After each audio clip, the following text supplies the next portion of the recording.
대해서도 공부를 하고 네. 이러다 보니까 저희 언니가 뇌출혈로 환자가 됐다고 했잖아요. 네. 그때 저희 언니가 얻은 것 중에 하나가 혈관성 치매도 같이 왔어요. 그 바람에. 그러면서 이제 치매에 대해서도 제가 이제 관심을 갖고 하면서 내가 만약에 언니와 같은 상황이라면 나는 그러면 어떡할까라는 것들을 생각을 해보니까 굉장히 이것도 좀 이야기할 거리들이 많더라고요. 그래서 나는 이런 것들은 정말 내가 아무리 정신없어도 같이 시키면 시설에 어쨌든가 모아놓는 경우들이 대부분이잖아요. 그렇기 때문에 이런 거는 좀 안 했으면 좋겠는데 하면서 그런 것들을 좀 체크해 봤어요. 네. 그리고 그것이 나를 돌보는 사람들한테 굉장히 도움이 되는 네. 자료가 되겠다라는 생각이 들더라고요. 그래서 이런 것도 좀 필요하겠구나라는 네. 생각을 좀 했죠. 그리고 좀 구체적으로 네. 많은 분들이 그 원하는 그런 항목 같은 게 어떤 거 대표적인 게 몇 가지 있을까요? 일단은 그 사람이 좀 트라우마를 일으킬 수 있는 어떤 뭐 단어 같은 것들이 있죠. 네. 예, 그런 것들이 있고 그 다음에 이제 어떤 행위 같은 것들이 있을 수 있고요. 그리고 이제 음식 같은 것도 사실은 그 뭐 이렇게 알러지를 꼭 일으키는 건 아니지만 너무너무 평소에 싫어했던 그런 음식 같은 것들이 있을 거예요. 그렇죠. 그러니까 예. 이분이 어떤 이유든 간에 네. 뭐 생리적으로든 또 트라우마 때문이든 네, 네. 뭐 이를테면 어릴 때 하도 고구마 많이 먹어가지고 나는 저 고구마 보기만 해도 지긋지긋하다. 네, 네. 뭐 저 같은 경우도 그런 게 있는데 네, 네. 근데 그런 것들을 잘 내가 기록해 놓음으로써 네. 돌봐주는 분들이 친면 자식까지도 네, 네. 맞습니다. 잘 모를 수 있으니까 네, 이분이 이런 거에 대한 거부가 네. 있구나. 네. 그러면 뭐 그럼에도 불구하고 꼭 해야 하는 무슨 일이라면은 어쩔 네. 수 없을 수도 있지만 네. 그렇지 않다면은 미리 알고 있다면은 배려할 수가 있는 네, 거죠. 네. 그런 그렇죠. 점에서 네. 아주 중요한 것 같네요. 그리고 작성해 놓은 데서 끝나지 않고 네. 내가 이런 걸 작성했다. 이런 뜻에서 작성했다.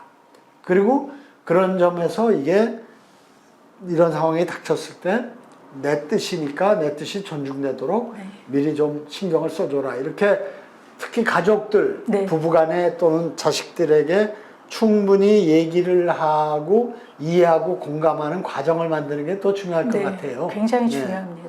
네, 그런 과정들이 그래서 항상 교육을 하면서도 말씀을 드리는 게 그냥 혼자 아시고 혼자 쓰고 거기에서 끝나는 게 아니고 반드시 가족분들하고 대화를 나누시라는 것까지도 말씀을 드려요. 그리고 이제 특히 이제 장기 기증 같은 경우에 코다 같은 경우에도 보면 본인이 장기 기증을 희망한다고 하더라도 뇌사 상태에 빠져 있을 때에 가족이 허락하지 않으면 그게 이식이 불가능하잖아요. 그런 것처럼 평상시에 내가 만약에 이런 상황이 됐을 때 나는 장기 기증을 희망한다라는 것을 가족들한테 알려야 된다는 거죠. 그리고 실제로 희망 등록증을 쓰고 가족들한테 알린 사람들이 장기 기증이 이루어지는 경우가 훨씬 더 높다라는 거죠. 예. 그렇지 않은 경우에는 가족들이 내사 상태에 빠져 있을 때 그것이 이식으로까지 연결되지 못하고 주저주저하고 또 반대하고 이러다가 그 장기 기증이 무산되는 경우들도 많거든요. 그래서 본인의 의사를 명확하게 이렇게 증서로 남길 수 있는 것은 남기고 거기에다 반드시 가족들에게도 본인의 의사를 명확하게 전달하고 자신이 존중받기를 원한다는 그것이 진짜로 자기 자신을 위하는 거라는 거를 가족들과 대화를 해야 된다는 걸 말씀을 드립니다. 정말 장기 기증 내지는 시신 기증까지 있는데 그런 걸 생각하면 심정적으로는 내가 죽었을 때 그 죽은 몸을 가지고 뭘 떼어내고 이렇게 하고 그러는 게 참 너무 번거롭고 조금 좀 뭔가 좀 거슬리고 그래서 주저하게 되고 또 안 하게 되는 경우가 많이 있을 텐데 그래도 그런 어려움과 좀 곤란함이 있다 하더라도 내가 장기 기증을 해서 다른 사람의 건강을 되찾고 심지어는 생명을 살리는데 기여할 수 있다면 이것처럼 엄청난 일을 내가 할 수 있는 게 평생 살면서 얼마나 있겠어요. 그런 점에서 그 소중함을 좀 잘 생각하면은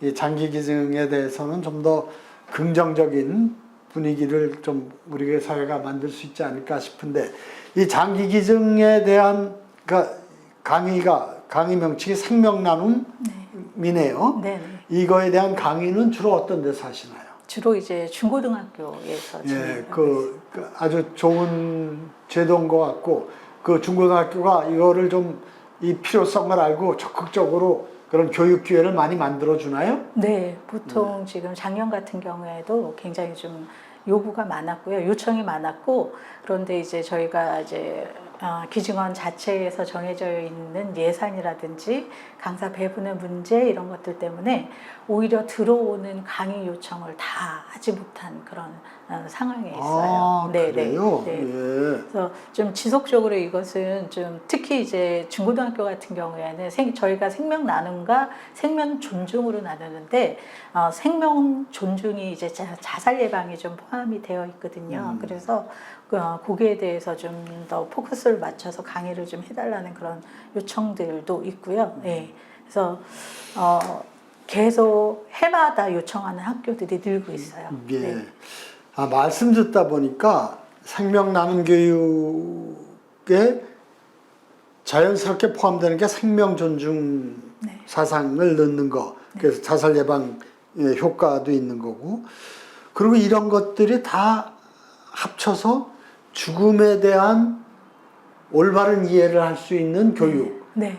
그러니까 다른 나라들은 그 죽음에 대한 교육이 제도 교육 과정에서 네. 또 초등학교 때부터 네. 아주 이 식물이 태어나서 꽃을 피고 죽을 때의 과정을 네.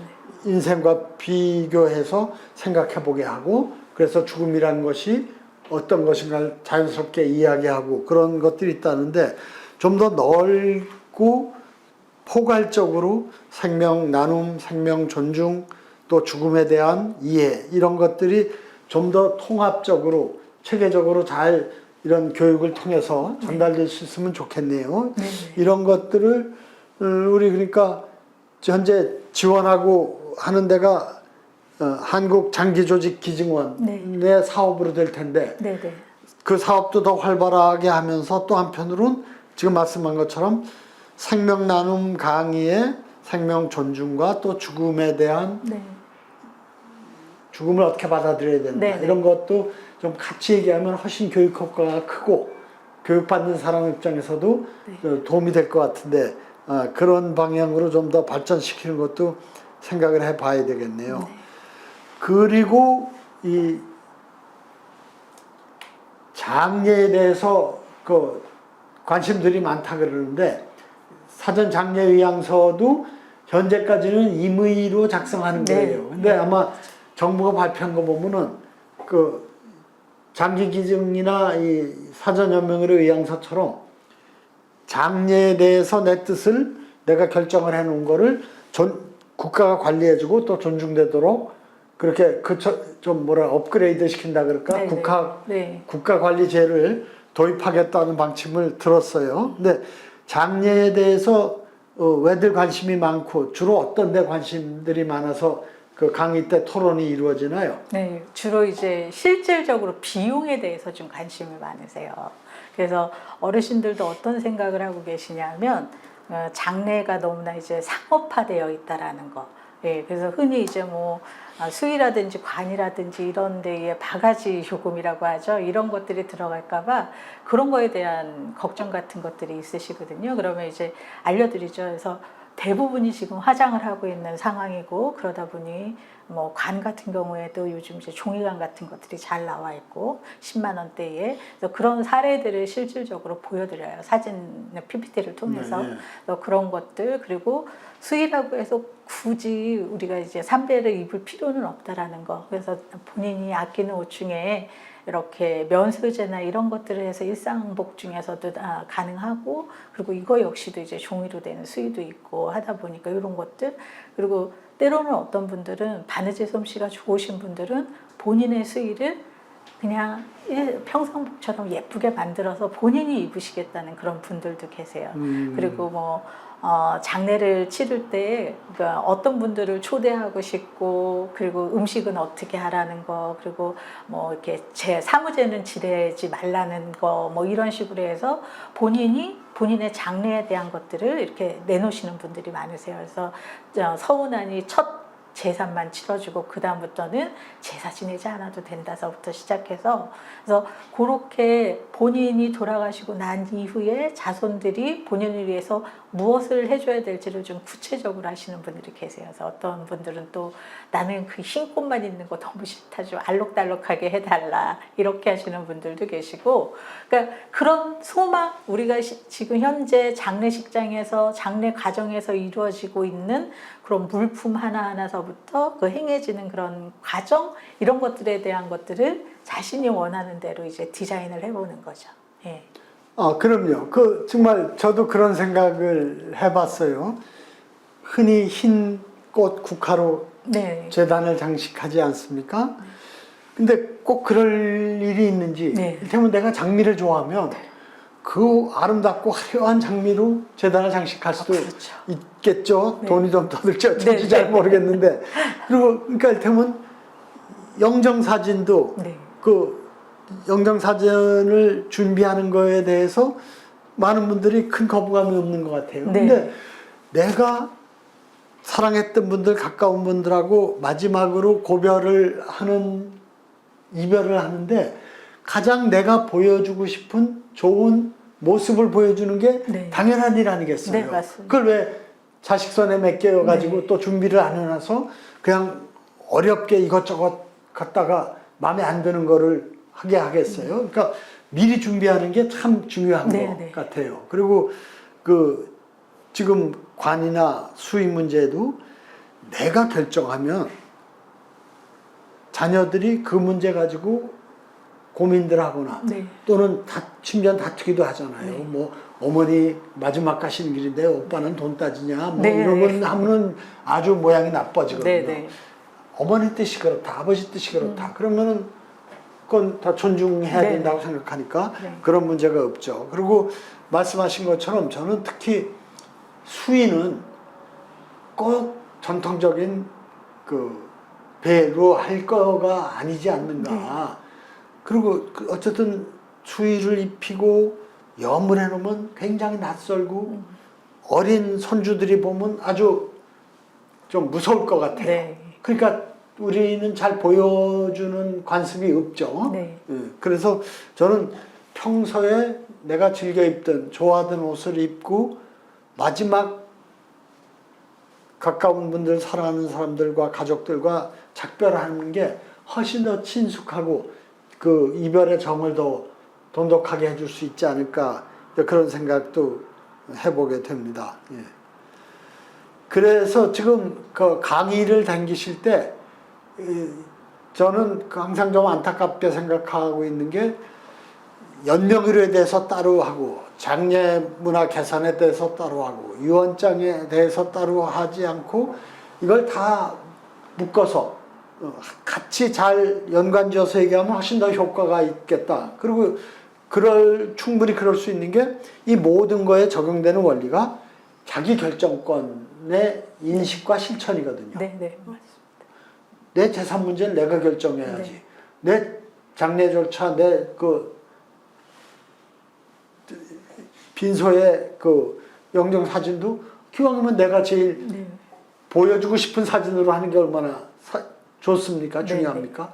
연명의료를 받을지 안 받을지도 내가 결정을 해야죠. 다 공통된 관점, 자기 결정권에 따른 거기 때문에 통합적인 교육이 이루어지면 좋겠다 싶은데 실제 지금 교육 현장에서는 어떻게 보세요?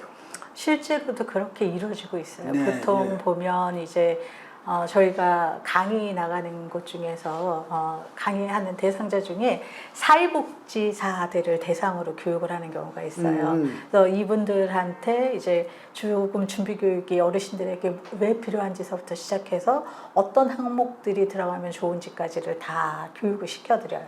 실제로 복지관에서 이루어지는 강의를 사회복지사들 앞에서 강사들이 시연을 하고 하거든요. 그러면 강사들이 이제 사회복지사들이 프로그램을 작성을 할 때 본인들이 작성을 할 때 그런 항목들을 다 주어서 내보내요. 그래서 보통 이제 짧으면 한 8회기에서 보통 길면 16회기까지 이런 식으로 해서 지금 의원님이 말씀하셨던 그런 프로그램 같은 것들이 전부 다 들어갈 수 있도록 그렇게 해서 진행이 되고 있어요. 예. 그래서 실질적으로 저희가 이제 교육을 하다 보면 하면서 제일 보람을 느끼는 것 중에 하나가 처음에는 어르신들이 노인복지관에 재밌는 프로그램이 많거든요. 예. 노래하고 또 춤추고 운동도 하시고 뭐 만들어서 가지고 가시고 막 이런 것도 있고 굉장히 좀 재미있는 프로그램이 좀 있는데 그런데 이 죽음준비 교육을 하다 보면 처음에는 어쩔 수 없이 앉아 계시는 분들도 사실은 계세요. 아유, 내가 이거 그냥 한다고 약속을 했으니까 그냥 해야지 하고 앉아 계시는 분들도 계신데 이런 분들이 회기가 지나고 시간이 지나서 이제 끝나는 그 시점이 됐을 때는 그렇게 감사하다고 손을 잡고 인사를 하세요. 너무나 좋은 공부였다고. 그냥 죽음 그러면은 그냥 당연히 그냥 오는 거고 뭐 그냥 그게 뭐 별건가 싶기도 하고 이랬는데 내가 이렇게 준비가 안 된 사람인지 몰랐다고 뭘 준비해야 될지 알려줘서 고맙다라는 그런 인사들을 그렇게 하세요. 그래서 특히 이렇게 끝나면 어르신들이 줄을 이렇게 축 서셔가지고 한 번씩 다 손 만져주시고 고맙다고 이렇게 하면서 가주시고 이럴 때는 그럴 땐 정말 프로그램 진행을 잘했구나라는 그런 걸 굉장히 좀 인상 깊게 봤죠. 예, 각당 복지재단에서 이 웰다잉에 관한 그 프로그램을 웰라이프라고 명칭을 붙이는데 그게 의미가 있는 게 웰다잉에 대한 준비를 잘 하면 그 문제에 대해서 고민해보고 결정하고 그렇게 정리를 해놓으면 현재 내 삶, 내 라이프의 의미가 보다 아주 중요하게 또 새롭게 다가오고 그래서 현재 내 삶을 보다 뜻있게 또 내 뜻대로 살 수 있는 거가 되는 거거든요. 그러니까 죽음 준비 그 자체만으로도 중요하지만 이걸로 끝나는 게 아니라 현재 내 라이프에 영향을 주기 때문에 정말 이 사전연명의료의향서를 쓰고 장기기증 서약서를 쓰고 유언장을 쓰고 이런 일들이 현재 내 삶의 의미를 되찾게 하고 새롭게 느끼고 또 실천하게 하기 때문에 그 효과가 더 큰 것 같습니다. 웰다잉 강의를 하시면서 좀 이런 것들이 좀 더 개선되면 좋겠다 하는 점이 있으면 좀 더 소개 좀 해주시죠. 네, 좀 다루고 싶은 주제들이 있어요, 사실은. 근데 좀 복지관 측에서도 그렇고 강의처에서 좀 꺼려하는 것들이 있죠. 그게 이제 저는 이제 안락사 문제라든지 아니면 호스피스에 관한 이야기 같은 거. 그러니까 호스피스를 이야기를 할 때는 보통 이제 사전연명의료의향서의 항목에 호스피스의 의향이 있는지에 대해서 여쭤보는 게 있어서 그거에 대해서 좀 간단하게 설명을 하기는 해요. 그런데 이제 호스피스에 대해서도 좀 더 좀 깊이 있게 좀 얘기를 다뤘으면 하는 그런 바람이 있어요. 특히 이제 우리나라 같은 경우에는 이제 가정형 호스피스 같은 경우가 좀 굉장히 좀 드물잖아요. 방문해야 되는 그런 경우도 있고 그런데 우리가 결국은 죽음의 질을 따졌을 때 영국에서 이야기하는 것은 자신에게 가장 익숙한 장소에서 그리고 익숙한 사람들과 함께 존엄과 존경을 유지한 채로 고통이 없이 살다가 죽는 것을 가장 좋은 죽음이라고 이야기를 하는데 이제 우리는 뭐 어딘가 좀 아프거나 치매에 걸리거나 이러다 보면 그냥 무조건 그냥 초기 단계에도 요양원에 보내는 게 어느 사이에서인지 너무나 익숙해져 버린 거죠. 그래서 좀 될 수 있으면 본인이 살던 곳에서 삶의 마무리를 할 수 있는 그런 부분들에 대해서도 좀 깊이 있게 사실은 어르신들하고도 좀 얘기도 좀 나눠보고 싶고 또 이제 안락사 같은 경우 의사 조력사라고 이야기하는 그 안락사에 대해서도 좀 더 깊이 있게 이야기를 하고 싶어요. 그런데 그런 것들에 대해서 이제 보통 이제 노인복지관이나 이런 데에서는 꺼려하는 이유가 아무래도 죽음 하면은 떠오르는 이미지가 노인이다 보니까 죽음을 그냥 종용하는 게 아닌가라는 생각들 때문에 그런 주제로 말하고 싶고 때로는 좀 그런 주제를 이제 프로그램에 집어넣거나 이러면 그것을 이제 거부하는 그런 경우들이 있어요. 그래서 아직까지는 인식이 죽음에 대한 인식 같은 것들이 좀 더 좀 깊어져야 되겠구나라는 생각 좀 많이 뭐 합니다. 안락사는 좀 논쟁적인 거니까 어느 복지관이 뭐 안락사를 뭐 적극 소개하더라, 적극 추천하더라, 뭐 어느 강사가 그렇다더라 그러면 저 불필요한 문제가 생길까 봐 그런 건데 그건 이해를 할 수가 있겠고요. 특히 호스피스에 대해서는 그 인식을 바꾸는 게 중요할 것 같아요. 무의미한 연명치료 안 받을 때 대안이 호스피스 아닙니까? 네네. 근데 호스피스가 또 통념상 인전 죽으러 가는 과정 이렇게 되니까 네네. 그게 참 원치 않는 깨림직하고 이런 거가 아니라 이것도 내 결정이다. 내가 마지막에 끝까지 모든 치료를 다 받으면서 고통 속에서 힘들게 외롭게 죽음을 맞이할 건지 아니면 일테면 더 이상 치료해도 회복이 어렵다는 그 의학적인 어떤 판단을 받아들이고 편안하게 그리고 내 마지막 삶을 뜻있게 잘 정리하면서 아주 소중한 시간으로 누릴 수 있도록 하는 그런 것이 잘 우리가 비교해서 판단해야 된다. 그리고 그러니까